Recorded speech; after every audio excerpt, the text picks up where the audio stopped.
So But I only did that once or twice a week, so it was back down from every day. so you were improving. Yeah. Yeah. So you get out of the army, Mm-hmm. after a couple years, and how's your life go? Well, I get out and I get a job working iron for about a week, and I didn't like that because I got knocked off the 5th floor at the legislative building when they were building it in Albany, and I grabbed onto the beam on the way down. See, so then ever since then I've been afraid of things with heights, up in heights and stuff. Kind of a little wary of it, a lot wary of it. And I stopped working. I started working in bars, and I started working at Valley Steakhouse at the time. It's a perfect job for any alcoholic or addict. Especially down in the service bar. You can drink 10 hours a day, 6 days a week, and drinking free. Keeping a buzz. Right. It wasn't a couple years later where I couldn't keep the buzz anymore.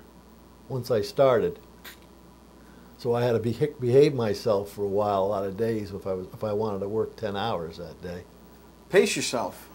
Well, I couldn't pace I paced myself for several years, and then after a while, I couldn't start. Once I started, I didn't know how fast I was going to get. That's when I became a pickle, as opposed to a cucumber. So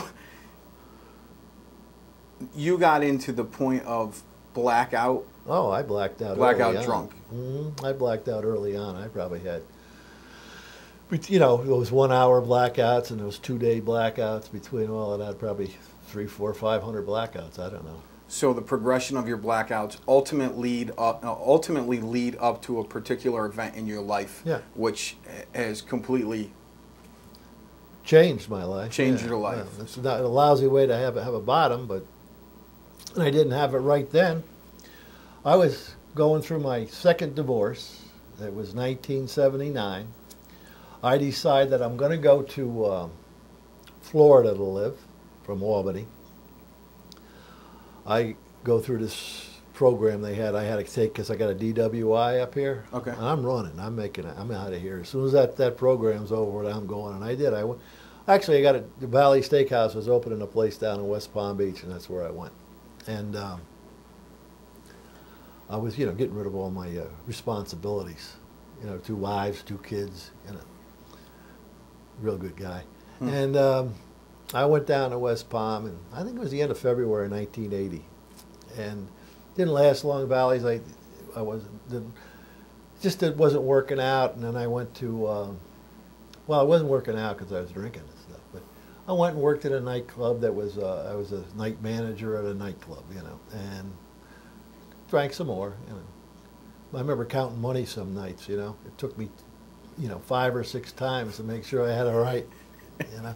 5 o'clock in the morning. I'm laughing, Richard, because I worked in bars for 10, 15 years, so I can identify. Yeah.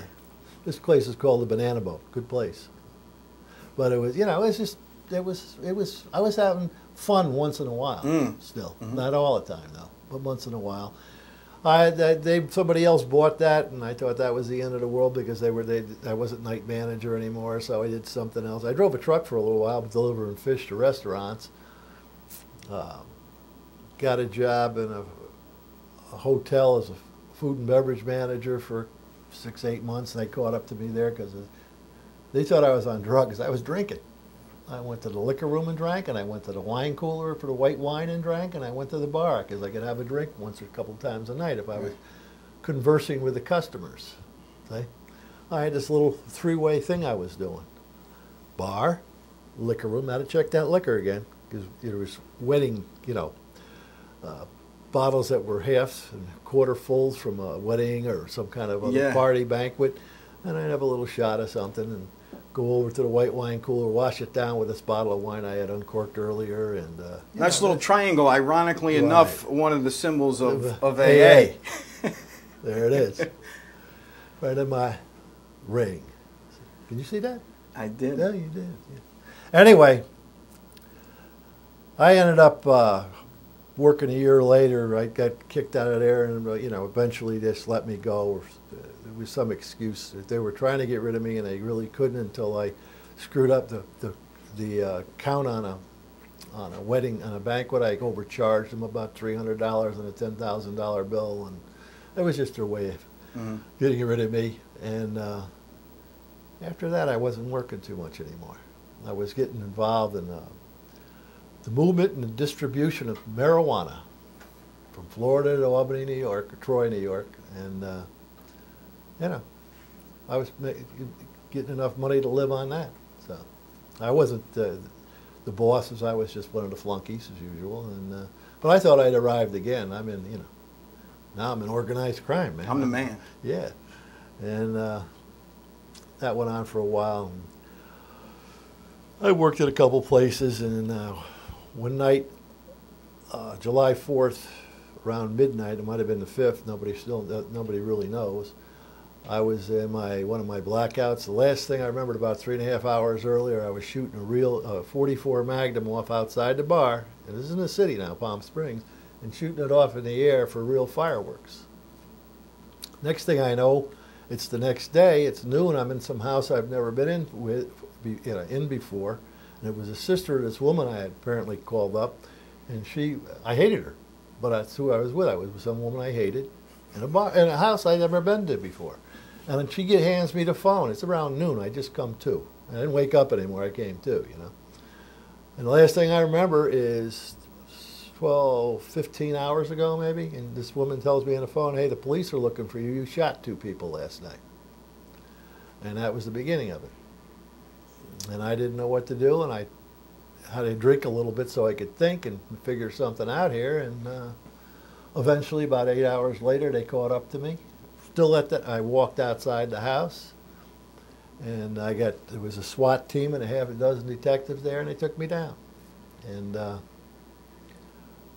I remember feeling relief because I couldn't stop drinking. It's over. Well, I'm not going to be able to drink for a very long time. Yeah. You know? And I actually went like that. I went, very, very long time. There'd be no drinking for a while. So you're getting charged with shooting 2 people. Yeah, second. And it's a relief. Yeah. In a way, I have no idea how much time you're going to do or anything else. Yeah. And I got arrested for first-degree attempted, two counts of first-degree attempted. And a couple of days later, I was going, you know, from the jail, I was going to court, and I was just in the courthouse building in West Palm Beach, and we're going to the whatever chamber or whatever courtroom it was, and they stopped it in the middle and started going back where they came from, and this sheriff's deputy said to me, they're not going to do this official stuff today. One of those guys died. And I didn't even believe him. I thought he was just playing with me, you know, playing cop stuff, you know. And then I found out it was true. About 36 hours after the fact, the man died, one of them. And now I'm getting more and more nervous. It's going to be a real long time until I get out. There was a point that, speaking with you prior to the taping, there was a point that you were even facing the electric chair? Oh, yeah. They tried me for first-degree murder and first-degree attempted. I'm not going to go into why they were, you know, trying to do that, but they thought it was something going on. There's something I didn't know, and I could never figure it out until 6 years later while I was locked up, that the guy that died that night was also involved in the movement of another kind of drug. Well, he wasn't. Anyway, he was dealing, and they thought it was some kind of hit, and it had nothing to do with nothing.